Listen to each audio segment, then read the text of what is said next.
Hi guys, let me say one thing right off the bat. I don't necessarily like adding the prefix toxic to an idea as broad as masculinity or femininity. But for far too long, our culture has been echoing with the chants of patriarchy and toxic masculinity. And if I were to play the same exact game, I think there's more behavior in modern society that can definitely be regarded as toxic femininity. While ideologies like feminism have been fixated on tearing men down, they've created a new class of women with behaviors just as toxic as the ones that they're so hell-bent on eradicating. Here's a fun fact. The term toxic masculinity was created in the 80s by a psychology professor named Shepard Bliss. He created a men's movement called the mythopoetic men's movement, where he conducted workshops, retreats, therapy, etc. for men to counteract societal pressures and indoctrinated beliefs men had. His ultimate goal was to create better, healthier men. However, feminists took the phrase and then began attributing actual masculine traits such as dominance, stoicism, masculinity, and competitiveness as toxic masculinity. So now the term is at an all-time high. Here's the deal.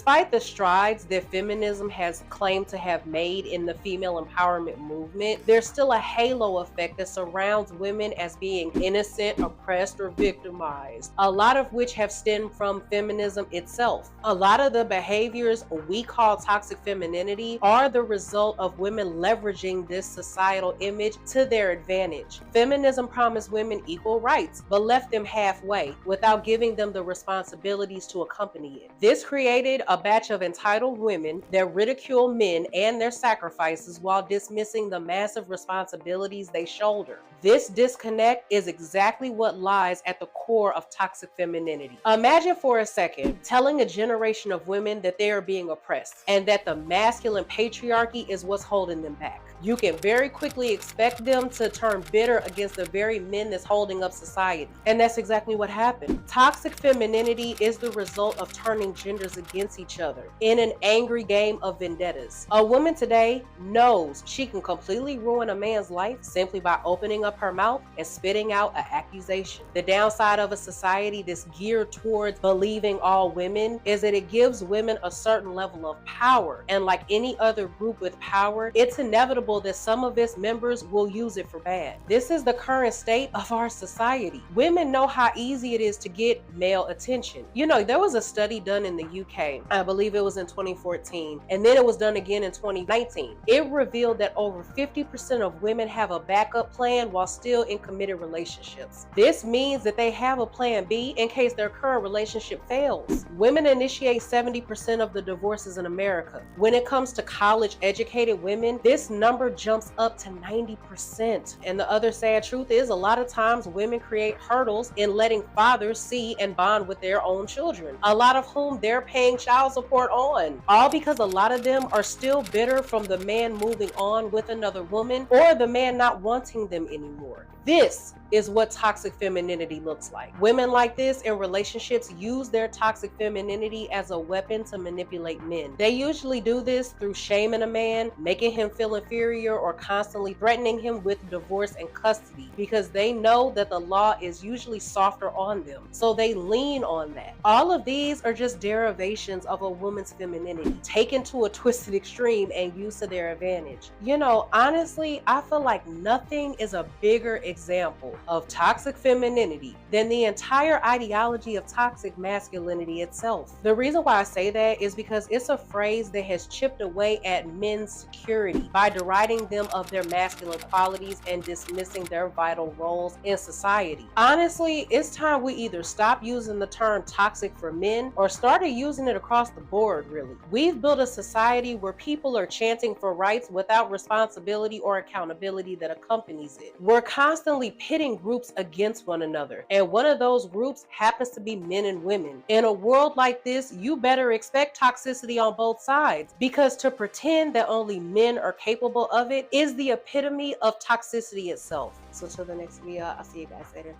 Bye.